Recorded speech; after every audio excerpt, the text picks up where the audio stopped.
Wow, how good I am this morning.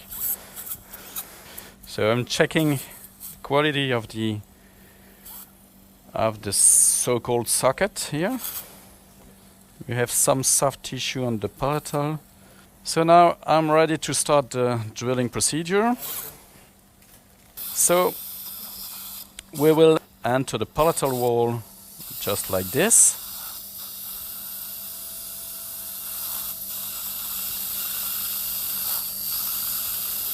And then slightly and slowly correct the orientation.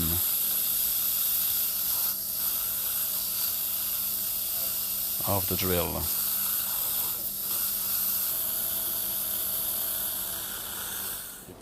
Sounding of the bone, everything is perfect.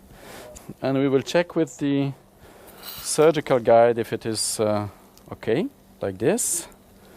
And we will check if the direction is good. It's not the problem, so that's okay. I think everybody sees it now.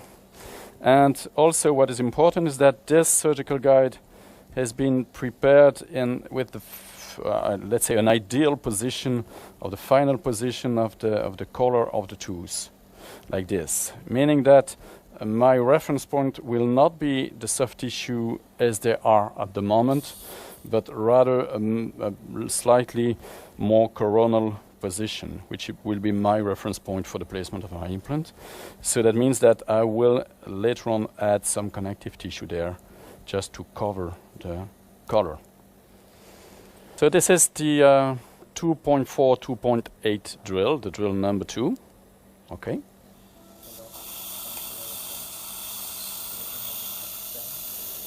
So once again, I start slightly palatal and correct my position later on.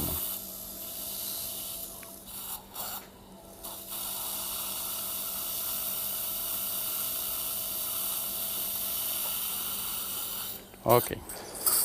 And now I will go for a third thread because the bone is quite dense, 2.8, 3.2. I do not like putting too much torque on my implants. I'm not keen on compressing the bone.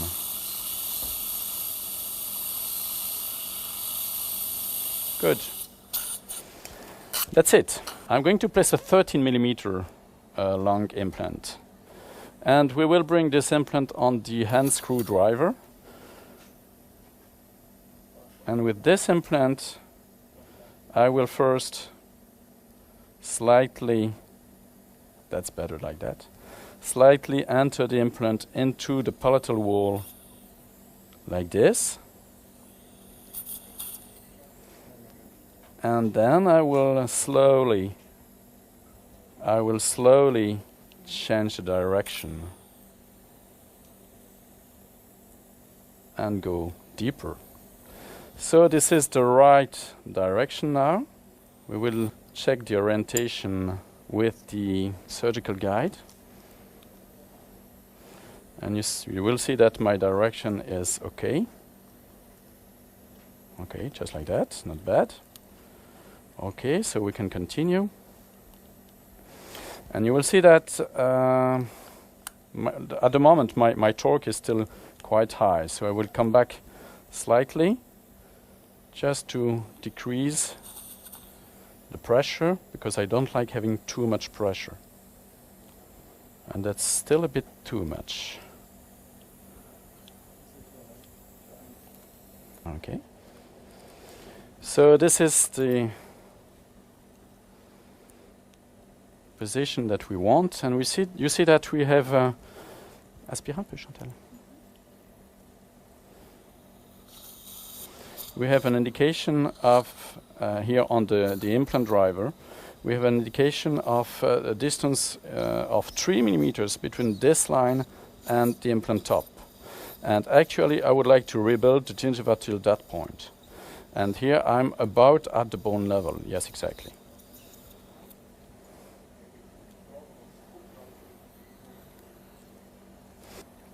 So that's okay. There it is. And we'll check if the torque is not too high. Actually, I don't like having more than 40 Newton centimeters. And you see that now it's much better. It's much too high, sorry. So we will decrease it slightly. So I don't like exceeding about 45 Newton centimeters. I think that's good like that. Now I'm going to use what we call the bone mill. So it's because we are quite sure here that we have some bone on the palatal on the palatal that will impair the placement of our abutment, aesthetic abutment.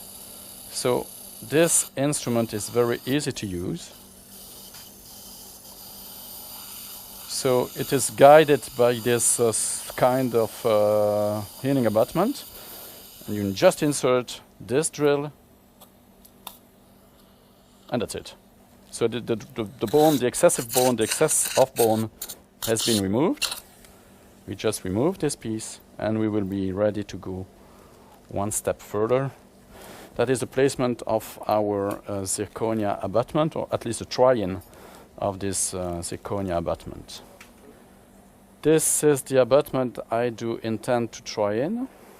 It is an aesthetic zirconia abutment.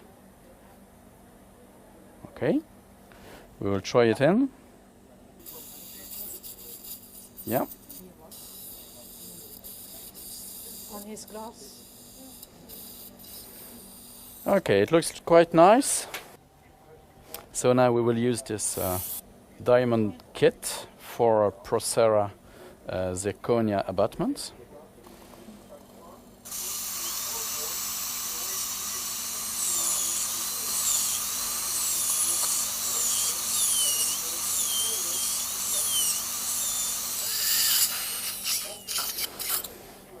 Merci.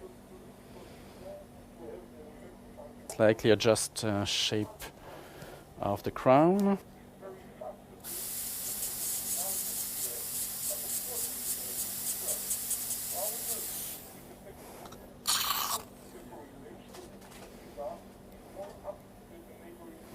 So now we are able to settle the provisional crown quite correctly, and I will just fill the screw hole with some wax. Okay, so we are now ready to reline it. So I slowly reline it with quite a thick resin. We'll hold it on the implant, wait for hardening of the resin, and then go out of the mouth. No, the screwdriver.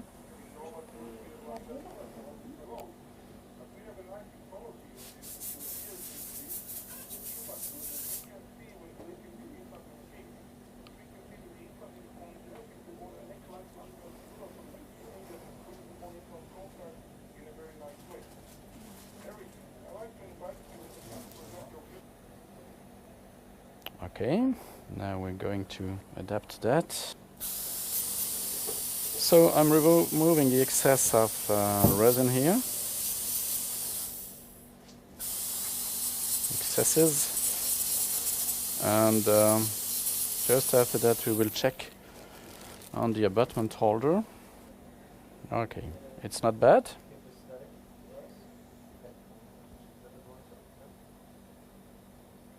It's not too bad, and now I'm going to adapt the resin at the limits, just to have the resin everywhere till the limits.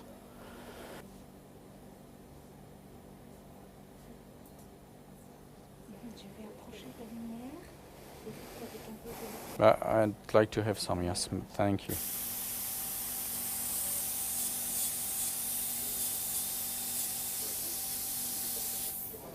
Now we are ready to place back the abutment into the mouth.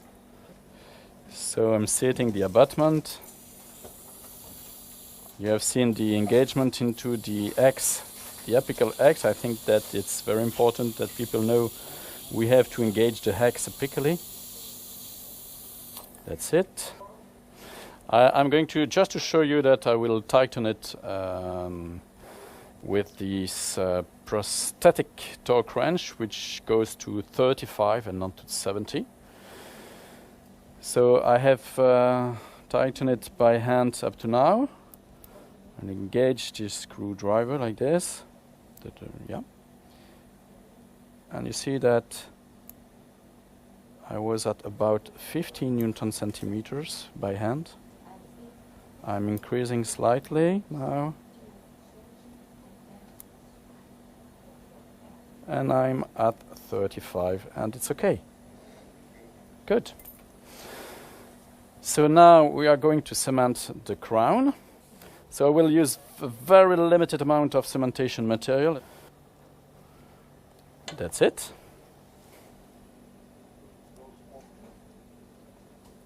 That's it.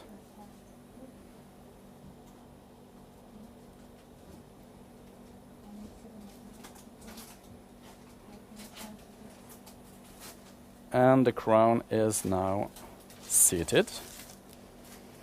And you will be able to see, I think that's interesting, the excess of cementation material here that has gone out from the vent hole on the palatal aspect. So that's it.